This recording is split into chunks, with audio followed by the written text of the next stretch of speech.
Welcome to the Dogs Podcast with your hosts, Blake Reneker, Justin Charles, and Josh All. Hey, what's up, Browns fans? Welcome back to another episode of the Dogs Podcast presented by Manly Bands. Josh All, your host today. How's everybody doing? A couple days here removed off of that Browns beat down by the Lions in Detroit, 34-10. Pretty much the way I saw it going.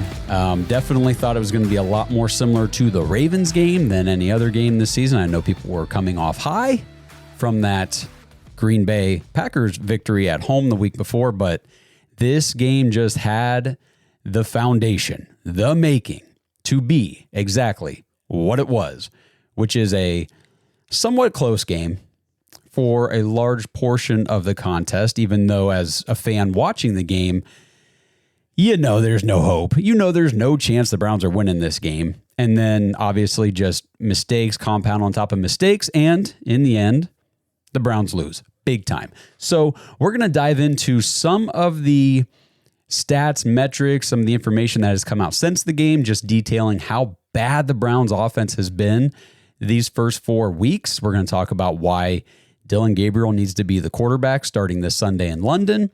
And we're going to kick things off talking about the big, well, I don't even want to call it the big, but you know what I'm saying. The big news is the trade that the Browns made yesterday for an offensive tackle we desperately need. So we'll talk about that here too. Before I do, make sure you guys like this video, subscribe to the channel, tap the notification bell, give us some love. We appreciate you guys.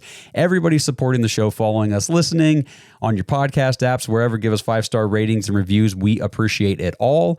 And if you want to be part of the official Dog Pack community, head to jointhedogs.com. Become an official Dog Pack member on the Patreon page. Sync up with the private Discord. You get access to everything we do in there, all the people, the entire community in the Discord. That's where you want to be on Sundays. Maybe not this past one. Things got a little bit heated in there about a topic I'm going to discuss today, and that is the head coach and this current Browns regime. But get into the Dog Pack, and then you can be part of the Dog Pack Discord episodes each Thursday when we preview the upcoming game with all of the Dog Pack members who want to join.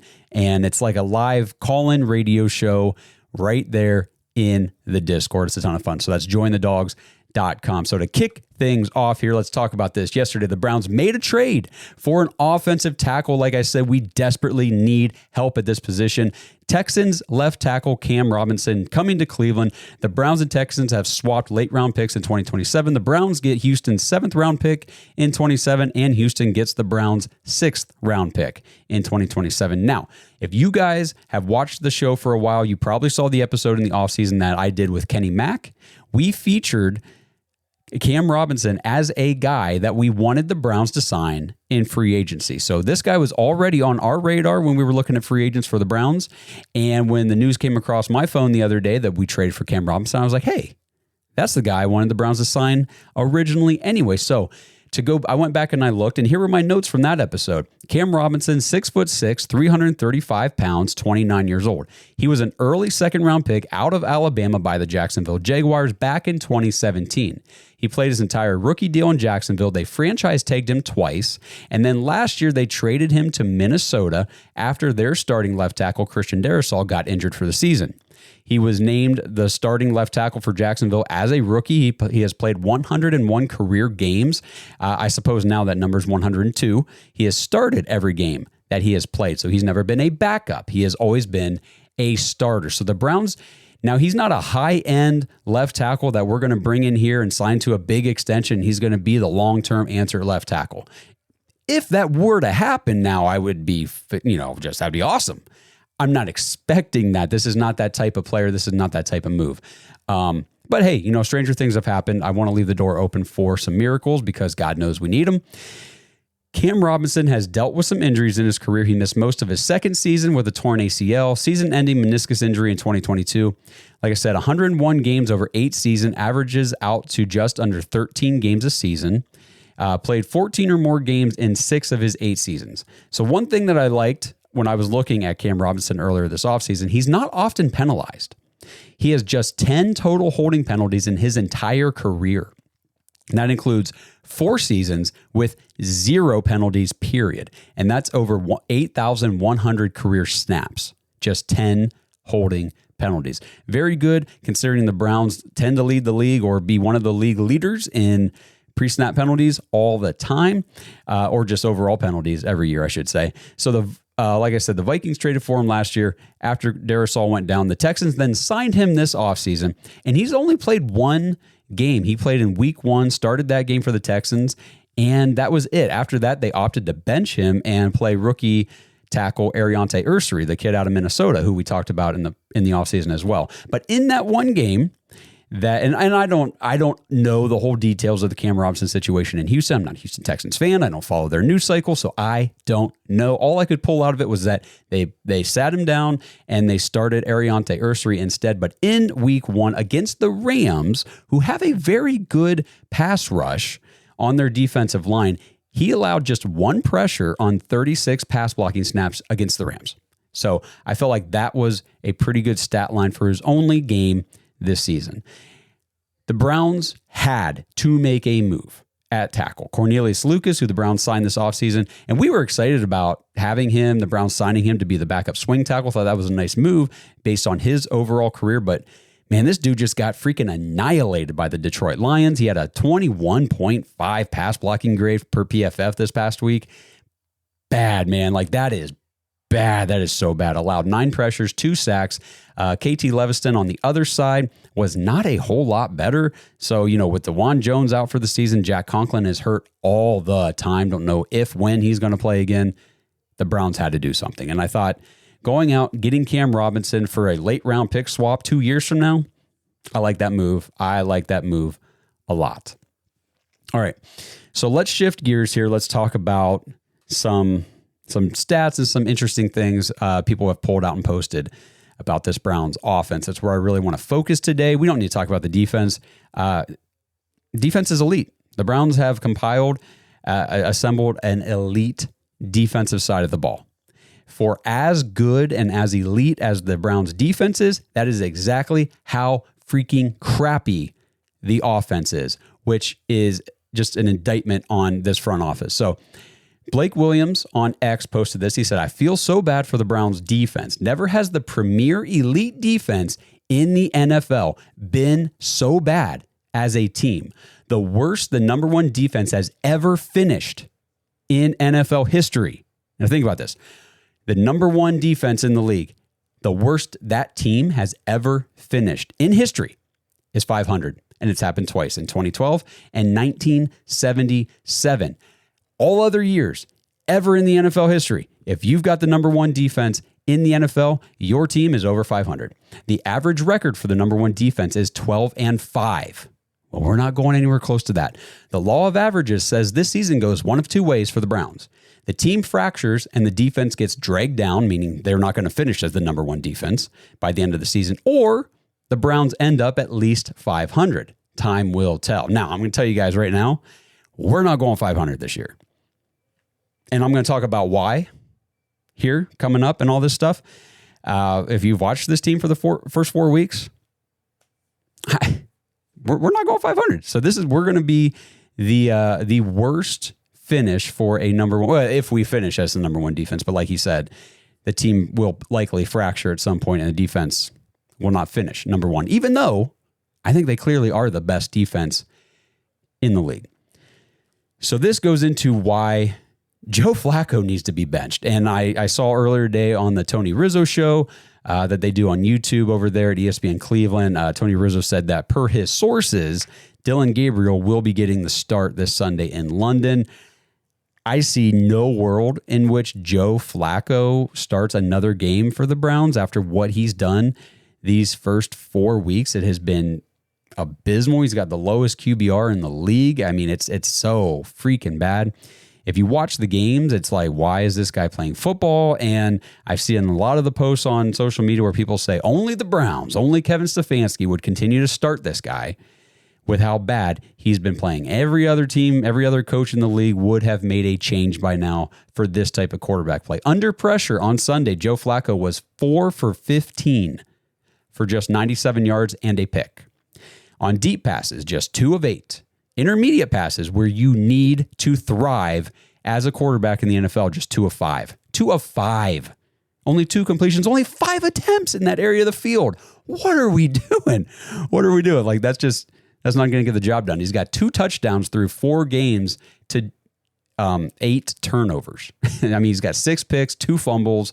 1 was a fumble 6. Like, come on, man. Like, just get this guy out of there.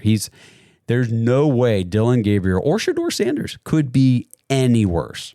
Literally could not be worse. There's just like no way. They'd have to throw every single pass as an incompletion or an interception to be worse. Will Kevin actually make this switch to Dillon Gabriel? Now, by the time you guys are watching this, listening to this, I imagine this report will probably come out tomorrow on Wednesday after practice, before the team, or as the team is getting ready to leave to fly over to London. I'm sure we'll get some sort of details, but so far, Kevin Stefanski has just he has not committed to Joe Flacco, but he has also said, changing the quarterback right now is not our focus. The problems on offense is more than just one person. Well, yeah, dude, it is more than one person. It's the whole freaking thing. But your quarterback is your biggest problem. When we talked about that last year with Deshaun Watson. Yeah, this entire offense is an issue, but your biggest issue was Deshaun Watson. And we're doing the same exact crap again this year with Joe Flacco, and it's driving me nuts. So that's going to carry us into this hot button topic that got real heated in the Discord between a couple of the podcast hosts. I won't say who. It might have been me and Blake. We'll see. If you guys are in there, you saw it. You saw what was going down on Sunday. I get very emotional during the games, especially when I'm watching my team quit on the field. And it's not the first time that I've seen them do it in recent years. So I want to talk about, we were in there in the Discord on Sunday, and Andy K, my buddy in the Discord, laid it out perfectly on Sunday. So I just wanted to quote him because I couldn't have said it any better.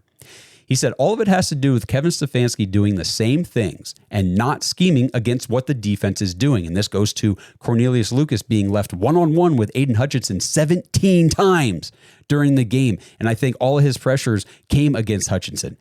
Give the guy some help. Did you not game plan against Aiden Hutchinson? And when he was asked, Kevin Stefanski was asked about this whole, game plan against Hutchinson, he said, obviously there was a plan, but I forget what he said, but like things happened during the game or something like that. I said, well, what was the plan?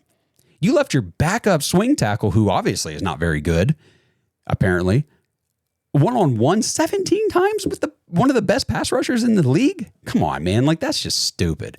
So going back to Andy's comment, he said it's the same crap over and over. When he does do something different, it's over the top wild. 90% of the time, those schemes are unsuccessful. Tight end arounds, etc., things like that. It's always a vanilla offense, and I've heard that a lot. However, he'll sprinkle some nuts on that serving of vanilla every once in a while. And that's pretty much what you get with this Kevin Stefanski offense. Now, I've said it before, and I'm going to keep saying it. I don't believe Kevin Stefanski's offense is going to work or can work anymore in the NFL. It just won't. I think every single broadcast that I watch, every game that the Browns play, I hear at least one of the announcers say how the Browns offense is predictable, stale, boring, etc., something to that nature. The word predictable gets thrown around at least once every game, I believe, by the broadcast. And it's not just this season. It's been all throughout Kevin's 6 years here. And I want to keep that number in mind, people. Like, this is year 6. It's not like it's year 2 or 3. We're not just trying to figure things out with this. This is year freaking 6 of this offensive scheme. All right. It's an old offense. I've done episodes with Jake Burns from the Browns Film Breakdown about this. Defenses, deep coordinators know this offense well. They know what the scheme is designed to do. They know how to shut it down. The scheme is designed based on my conversations with Jake, because I am not a football schematic expert, like an X's and O's kind of guy. I'm a football fan. I watch the game with my eyeballs and I tell you what I see. And I see a bunch of horse manure on the field for the Cleveland Browns. The scheme, when I talk to Jake, for Kevin Stefanski, is designed to pull the pressure off of the quarterback. It's supposed to make the quarterback's job easier, open things up for him, and take the pressure off the quarterback. But when the defense knows how to stop what the scheme is designed to do, it has the complete opposite effect. The quarterback now has to be the star. The quarterback has to do everything, make everything happen, carry the burden on his shoulders, and you're seeing it. You are seeing why every single quarterback that plays in this offense looks like garbage. Yeah, okay, I get it. Joe Flacco is old, he's slow, he doesn't look like he can play anymore. I get that. Deshaun Watson looked uncomfortable in this offense from day one. All right. Baker Mayfield was up and down in this offense like a freaking roller coaster for 2 seasons when he was in this scheme. DTR, Jameis Winston, and of course now Joe Flacco. Like, none of these quarterbacks look good in this offense. There's no explosive plays. And yes, I know we can go down the personnel route and all that kind of stuff, whatever. But it's just not happening. I see other teams, and we'll talk about this in 1 second here, but I see other teams do more with less in the NFL. We do not. I know these names, some of these names like the DTR, the Winstons and stuff, they don't really inspire a whole lot, but we have also been told that Kevin Stefanski is an offensive genius, a quarterback guru, yada, yada, yada. I don't know about you guys. And again, I want to put this out there. I haven't said it yet. Leave comments on this video, on the podcast, on Spotify, on Facebook, wherever you're watching, listening. I want to hear from you. I want to engage with you. I want to go through. I might not answer your comments or respond to every single one, but trust me, I am going through and reading them. It's where I get a lot of my material. This is a podcast. When we started this podcast, it is a podcast for the fans, by the fans. We're the fans that it is by, and you are the fans that it is for. So we want to hear from you and get your perspective and your opinions onto this show. This episode is sponsored by Manly Bands. Browns fans, it's time to kick off the NFL season, and it's also time for you to kick off your wedding band game. Head to manlybands.com right now for their fall wedding sale. Get 30% off site-wide, plus use promo code CAMP25, CAMP25, to get an extra $25 off your order. Manly Bands has the most unique, handcrafted wedding bands for men, and they've got a huge selection, so many different styles, materials, and collections to choose from. Plus, they've got manly gifts for any situation you need, whether you're getting married and you need groomsmen gifts. They've got barware, they've got chains, bracelets, they've got gifts for retirement, and they've got your everyday stuff like lighters and coffee mugs. They've even got ear pods and some pretty cool t-shirts as well. So dive into football season this fall. Head to manlybands.com, 30% off with the fall wedding sale, and get an extra $25 off your order with promo code CAMP25. That's manlybands.com/dogs. Since 1989, Mount Hope Fence has set the standard in outdoor living. From decks and railings to fences and patios, we've got you covered. Our lineup features top brands like TimberTech, AlumaGuard, Preferred Railing, and Unilock, along with our own premium Duralux vinyl products. For over 30 years, we've partnered with contractors ensuring reliable job site delivery. Discover quality and excellence in all things outdoors with Mount Hope Fence.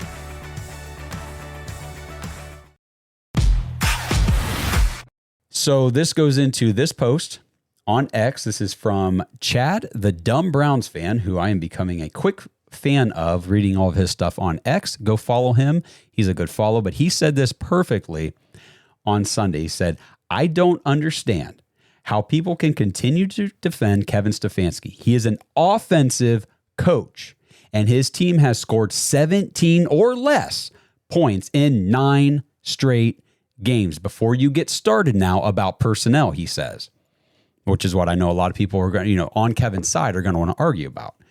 He says, Kyle Shanahan just went over 20 points 2 weeks ago with Mac Jones, no George Kittle, no Brandon Ayuk, and no Trent Williams. They're down their top 2 playmakers and their left tackle. And and their star quarterback that they just paid a crap load of money to. Didn't have any of those guys scored over 20 points. Spencer freaking Rattler went over 20 points with the Saints against the Bills on Sunday. Marcus Mariota goes over 20 points every week he starts. He goes over. Tyrod Taylor last week went over. And the list gets longer and longer. So don't give me that excuse. This is inexcusable, and some accountability. He says some accountability would be nice. And that's the key word. Accountability. I've never seen an NFL head coach lose this many games and his teams look this unprepared and this downright terrible. And somehow the coach is the only person we're not allowed to blame for it? Put any other coach in this situation and you would be hearing nonstop talk from everybody about him being on the hot seat. Heck, Mike Tomlin goes over 500 every single season that he coaches the Steelers, and there are still Steelers fans every year who want him fired. Why? Because they can't win a playoff game. And why is that? Because their standard is set at winning playoff games. What's our standard? We're just cool with 4 wins in 2 seasons. Do you guys realize that Kevin Stefanski is 4-19 in his last 23 games? 4-19. 19. Think about that, guys. That's a joke. And we're supposed to just sit back and say, no big deal. They're just trying to figure things out. It's been 6 years. 6 years, and we are in a 4-19 like stretch right now? After this much time? Come on. Chef Zay on X. I like following him too. He's got the same mentality. He posted this on X about the Browns' offensive output over the last 21 games. Okay, so I just said 4-19 in the last 23 games over the last 21 games. The Browns have scored 17, 18, 15, 16, 13, 16, 14. I haven't hit a 20 yet. Oh, here we go. 29. All right, that was that game with Jameis Winston against the Ravens. Back to 10, 14, 24 we scored, and that was that win over the Steelers. And then we went out to Denver and scored 32. We lost. And ever since then, 14, 7, 6, 3, 10, 16, 17, 13, 10. That is not the record of an offensive guru. I don't care who your quarterback is. I don't care who's on your team. I don't care. I don't care. This is the NFL. I don't care. This is a results league. Your results suck. They suck. They're terrible. Sick of it. I'm tired. You guys see I'm getting a little bit heated here. And that's why things got a little emotional, a little hot and spicy in the Discord, because I'm done, man. I am so sick and tired of it. And all I hear about is how the Deshaun Watson trade is the sole reason for everything. That's why the team sucks. Oh, we traded and we swung and missed on Deshaun Watson. That's why we suck. That's why. That's the only reason. Okay. We have no picks, they say. We have no money. Yet somehow we still managed to sign and extend every single player we wanted to since we traded for Deshaun Watson. We were able to give the largest non-quarterback contract in NFL history to Myles Garrett. No big deal. We constructed the best defense in the freaking league. We're able to do all those things. So why does the offense suck so bad? Don't tell me the Browns have no good players. I hate that argument. I hate when people say, well, we don't have any good players because of Deshaun Watson. We have a lot of freaking good players. That's bull crap. We have great players. The problem is they're all on the defensive side of the ball. We have none on offense. And that goes to Andrew Berry. Yay. Okay. So it looks like we got 4 to 5 contributing players in this recent draft class. That's great. 2 thumbs up. Hallelujah. Clap, clap, clap. How many core contributing players on this roster has Andrew Berry drafted? Let's go through it. Let's look at the offense. Who are our core players on offense? We don't really have any. I mean, okay, I guess Joel Bitonio, he's been here forever. No, he didn't draft him. I mean, Wyatt Teller isn't all that great anymore, but he's been like kind of a core player. No, he didn't draft or trade for him. David Njoku? No. That's it on offense. How about defense? Myles Garrett? No. Denzel Ward? No. Grant Delpit? Yes. Hey, we hit a yes. Greg Newsome? Yes, but kind of. I don't know if you would consider him a core player, but he might not be here next year. Martin Emerson? Maybe. I don't know if he's a core player either. Andrew Berry drafted him. He played well his first 2 years, but he might not be here next year. JOK? Yes, Andrew Berry drafted him. Unfortunately, he might not ever play again. So you see, the players that Andrew Berry has, and I'm going to go through some stuff here, so just buckle up just buckle up for the ride. I can't promise I'm going to do all this without getting heated, because I wrote it all down and I thought this is good content, and now I'm going through it and I'm just getting PO'd. But anyhow, those are your core players based on my assessment on this team. 0 on offense that he has drafted. The offense is not bad because Deshaun Watson didn't work out. The offense is bad because AB can't draft good offensive players and the coaching staff develops nobody on that side of the ball. Jed Wills, deadbeat. Zach Zinter, looking like a bad pick so far. DeJuan Jones, he was kind of decent his rookie year, mostly just okay overall. Hurt every single season. We draft no good offensive linemen or develop them into usable players. And get me started, guys, on wide receivers, because here we go. Andrew Berry can't draft or really trade, aside from Amari Cooper, for a wide receiver to save his life. DPJ looked promising at one point, but that just never worked out. He's not even playing in the league anymore. Anthony Schwartz, loser. David Bell, loser. Jamari Thrash looks like a loser. Cedric Tillman showed some flashes here and there, always hurt. Looks like another swing and a miss at the wide receiver position. We traded a second-round pick for Elijah Moore back in 2023. He sucked. Again, is that on Andrew Berry for poor talent evaluation and trading a second-round pick for a receiver who contributed hardly anything, really? Or is it on the coaching staff for not getting that player in here and developing him and getting him to the next level? I don't know, but either way, it's not working with this regime. Let's go back to 2020. We're still talking about Andrew Berry here. He had 7 picks. Only Grant Delpit is still here. That was his first draft. Okay. 2021, he had 8 picks. Only Greg Newsome and JOK are still here. So from his first 2 drafts, only 2 players right now are still on this team contributing today. And it's Grant Delpit and Greg Newsome. Now, as we get closer to the current day, more and more players should be still on the team, right? Because you're talking about a draft class from 2 years ago. You would hope more of those guys are on the team than a draft class from 5 years ago. Because rookie contracts are 4 years, not everybody hits, yada, yada. You get the picture. So let's move into 2022. This would be AB's third draft. He had 9 picks. Okay, 2022. Yeah, we didn't have a first round pick, but he still had 9 picks. We got Martin Emerson, Alex Wright, David Bell, and Jerome Ford are the only 4 players out of the 9 picks who are still here from, three drafts ago. Only Emerson and Wright have even been worth a damn. I do not count Jerome Ford. You guys know how I feel about Jerome Ford. If he were not the only option on the roster to lead the backfield like last year and the year before, I don't think he'd have played much because he sucks. He's not very good. 2023, this is just 2 years ago. Just 2 years ago. We had 7 picks. 5 of them are still here with only 1, maybe 2, considering how you look at it, who are even contributing to this team. And that's Isaiah McGuire and I guess Cedric Tillman. I mean, it depends on your definition of contributing. Not available. And a lot of times on the field, he doesn't do a whole lot. Sometimes he does.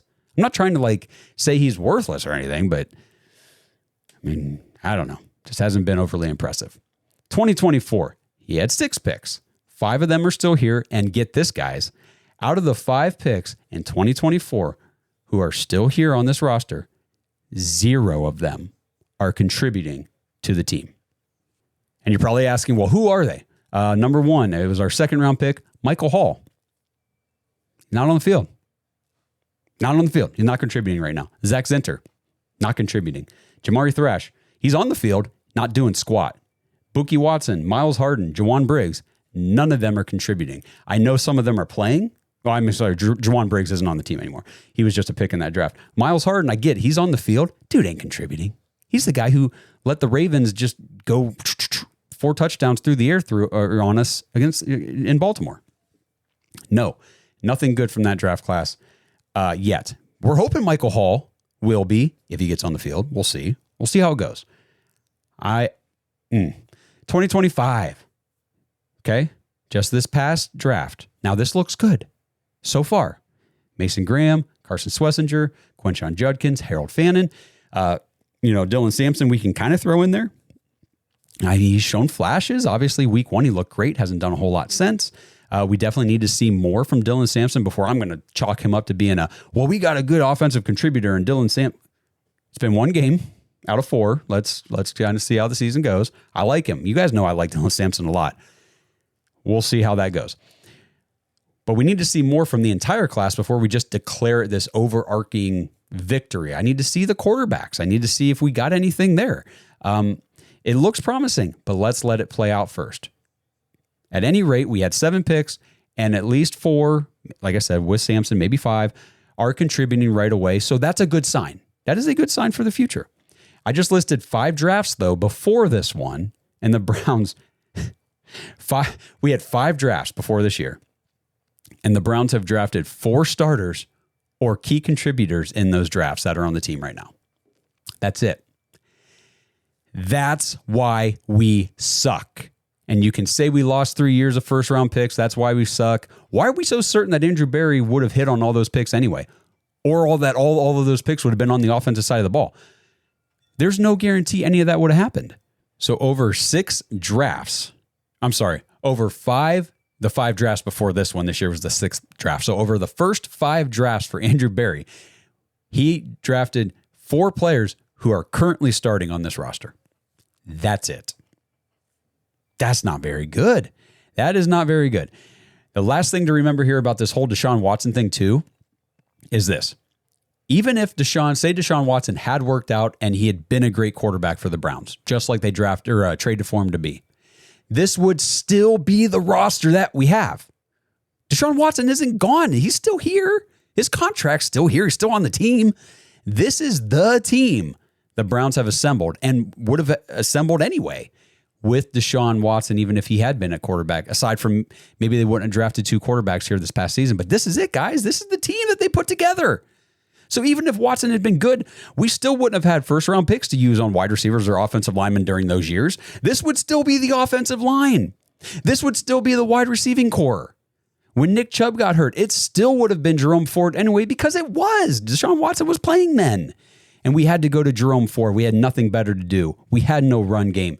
Using Deshaun Watson as a scapegoat to protect and make an excuse for Kevin and AB is just wrong, in my opinion. Yes, Watson bombed like we've never seen anybody bomb before, but it doesn't change the fact that this front office cannot assemble an offense, and this coaching staff cannot develop anyone on that side of the ball. And before anybody says Kevin is screwed by the poor players that AB has given him, just remember, the Browns always tell us that they make their decisions collectively. So please hold Kevin accountable. This episode is sponsored by Southern New Hampshire University. Browns fans, do you ever feel stuck in your current job? Like if you just had a different degree or some more education in a certain area, you could do something you really want to do. Well, Southern New Hampshire University has the answers for you. Head over to snhu.edu/bark to learn how you can get started on your new career today. SNHU is one of the largest online accredited universities in the United States, and it's radically affordable. Their online tuition rates are some of the lowest in the nation. So seriously, what are you waiting for? Head over to snhu.edu/bark to learn how you can get started on your degree for your new career, 100% online and 100% on your time. snhu.edu/bark. I thought Garrett Bush had an interesting poll the other day. He posted this on X. He said, if you were in charge of an NFL team, would you hire Kevin Stefanski as your offensive coordinator? 955 votes on that poll. 75% said no. And 25% obviously said yes. So would you?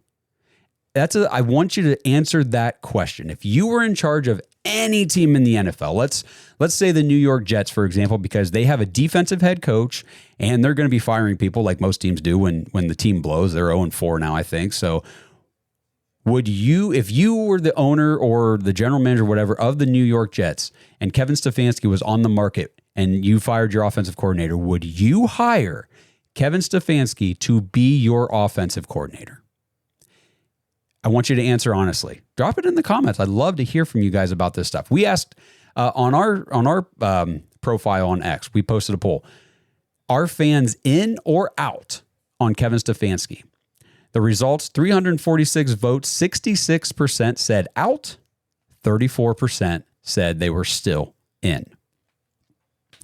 So the majority is out, and the majority is no on Kevin Stefanski. Now, I don't want to keep doing this every week because I feel like this is a very negative topic and I don't want to bring people down about this team. But this team is not going to be any good, I don't believe, with this regime. Guys,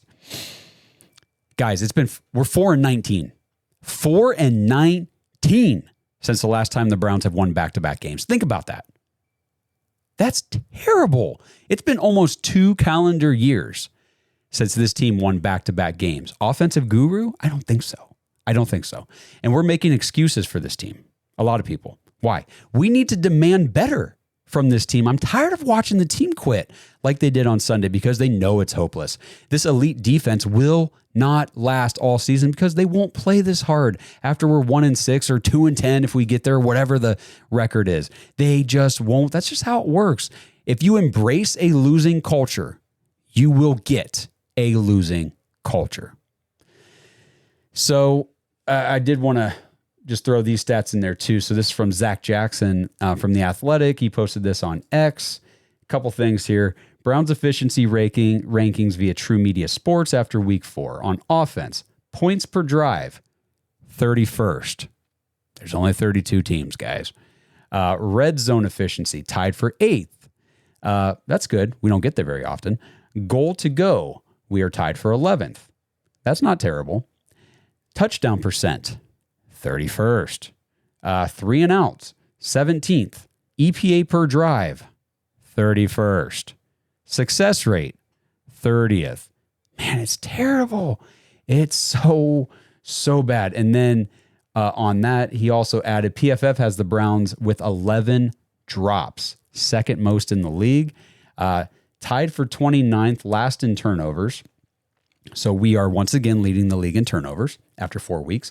We are 31st in scoring, offensive genius. We are 27th in total yards, and we are 21st in third down conversions. Not going to get it done. Not going to get it done.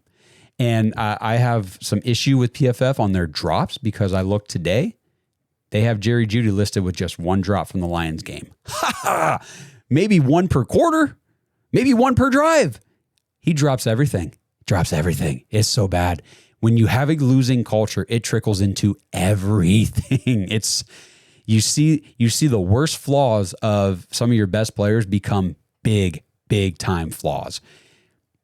It's just how it works, guys. That is just how it works. So ride out 2025 for me, obviously we're not making changes during the season. I'm not advocating for that. Ride out 2025 and then just let some new people come in here and try to fix this thing. That's where I'm at. We have been hoodwinked into believing that the guys who burnt this roster to the ground are somehow going to turn it into a contender. I know a lot of people don't want the turnover. You don't want the constant firing and hiring, but guys, it has been 6 years. Okay, so this is not every other year we're changing regime. No, that's not. It has been 6 years. It's been over half a decade, and we're already entering what is going to be a full rebuild for this team. So what's the plan? We let these guys attempt this full rebuild. I've got so little faith in AB and Kevin to make it successful that, in my opinion, they're ultimately going to get fired in give them 2-3 more years. This rebuild is unsuccessful. They get fired. And then when that rebuild didn't work, they bring in a whole new crew. And then we got to sit back and watch them do their rebuild of this roster. I just don't want to do it. And again, I said it earlier, maybe I'm being overly pessimistic, but I have been a fan for this team for a long time. A long time. I have seen this story play out over and over before, and I'm seeing the same signs once again that we are in for a long stretch of losing football in Cleveland. Heck, we're already in the middle of that long stretch right now. So the argument on Sunday, Blake thinks that we're actually very close to being a competitive team next year. He keeps saying if we had another strong offseason and we could be competitive next year. Personally, I don't see it. It doesn't mean he's wrong. I mean, obviously he sees something I don't. I see something he doesn't. I don't see it. We discussed on the show Sunday night how this team is going to need all 5 new linemen up front next year. We are going to need a new quarterback. Whether it's one of these kids, Dylan or Shador, continuing to develop into next year, or a new rookie in the draft next year, or a new rookie in the year after that. We need a quarterback. We currently do not have one. We need at least one elite, wide receiver with the potential to be an alpha. That's what we need. And we need another wide receiver that can be a very reliable too, because I don't think it's Jerry Jeudy anymore. We're probably going to need a tight end to replace Njoku if the Browns decide to trade him, if this continues to nosedive this year. On defense, we're going to need to revamp the secondary because after this year, unless they extend a couple guys or one of these guys, Newsome and Emerson are both gone. Now, I'm sure one of them will probably come back. We'll probably try to extend one of them. Maybe they don't want to come back. I don't know. They can always say no to the contract. We'll have Denzel Ward for a couple more years, but the secondary is safety's hurting. Ronnie Hickman, I don't think he's a long-term starting free safety. Grant Delpit's still very much in his prime, but after a couple more years, that'll be over as well. I'm looking at this thing saying, I just don't see where we're a competitive team anytime soon. It just doesn't scream fixable in 1 year to me. But hey, listen, I hope Blake is right and I'm wrong. That would be awesome. I want to come back to this video 1 year from now, and I want to see all the comments that say, well, this didn't age well. I would love that. I would love to be wrong about this entire thing. And who knows? Maybe they make the switch to Dylan Gabriel this week, and all of a sudden the offense sparks.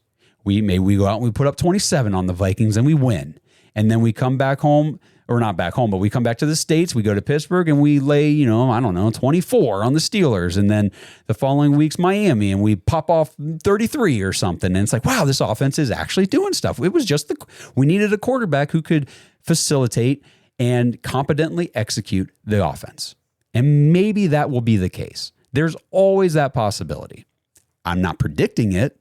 I'm not counting on it, but I'll leave the door open for the possibility. I like to be optimistic about my football team. I don't want to be all doom and gloom, but all they've given me on the field all last year and all this year so far through a quarter of the season is doom and gloom. So that is where we're at. The most important thing about all this, about this entire discussion, about whether you're a Kevin guy or not, whether you like AB or you don't, you want this regime to ride it out and rebuild this team, or you're ready to move on, whatever side you're on, the most important thing is, what do you think? Agree, disagree, or do you have a totally different perspective altogether on the situation? Let's talk about it. Drop your thoughts in the comments. I want to hear from you guys. I don't want this to be an argument where we're pointing and yelling and calling each other names because we don't have the same opinions.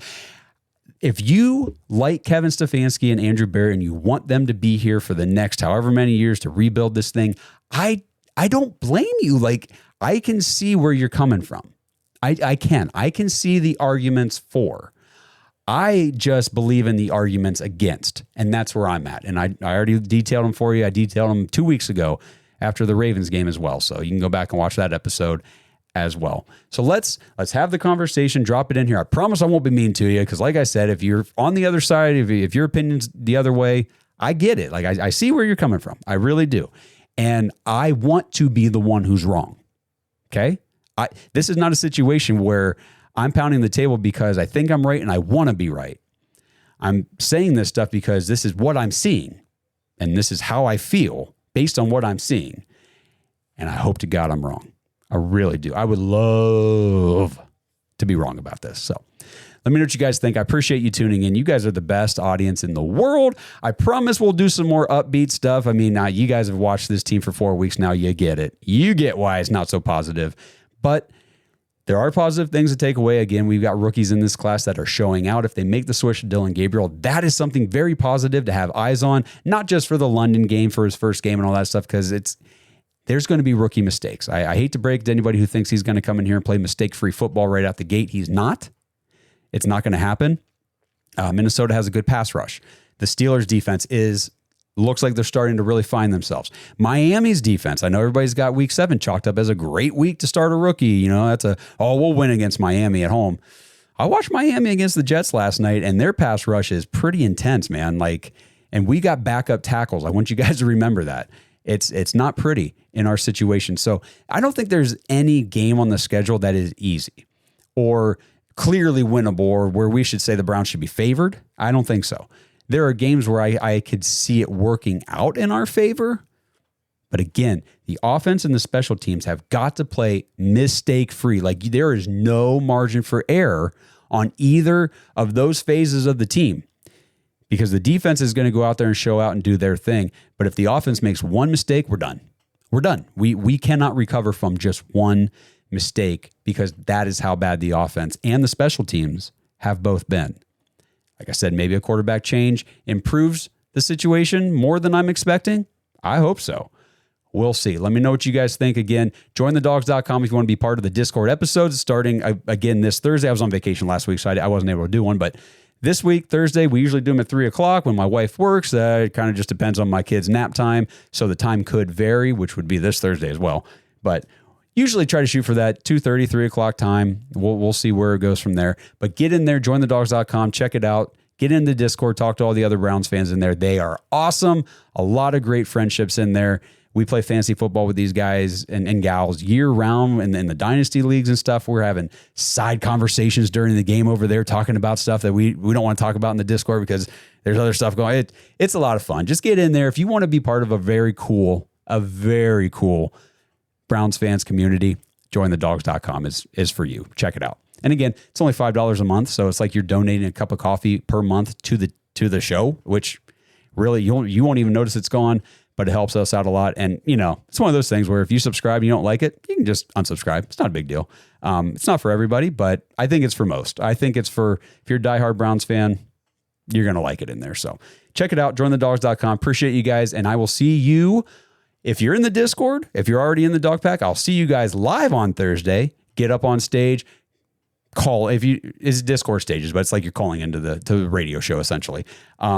And if not, then you guys will see the show after it is post-edited and put out to the world to view the preview for the Minnesota Vikings and the Cleveland Browns in London on Saturday or Sunday morning at 9:30 p.m. Eastern. So if you're on the West Coast, get your butt up, set that alarm so you don't miss what could be another 10-point output for the Browns. We'll see. I'll preview it. We'll preview it on Thursday. See you guys later. Appreciate you. Love you. Go Browns.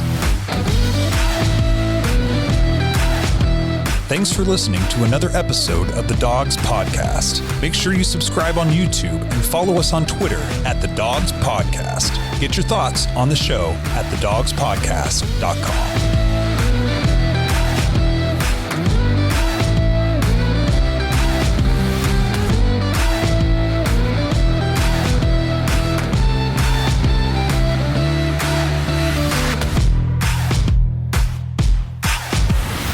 BetterHelp. Browns fans, if you're like me, the stresses in life only increase the older you get. Your family, your job, your bank account, just a few things that drive the cycle of stress every day. And if you have people constantly depending on you, it can put a heavy weight on your mental health. What if I fail? What if I'm not good enough? Why does no one appreciate everything I'm trying to do for them? If these thoughts have ever darkened your day, 1, you're not alone, and 2, I highly recommend talking to someone, and that's where BetterHelp could be the right resource for you. Head to BetterHelp, HELP.com/dogs, DAWGS for 10% off your first month of talk therapy. Just fill out a simple questionnaire and BetterHelp will match you with the best therapist for your needs.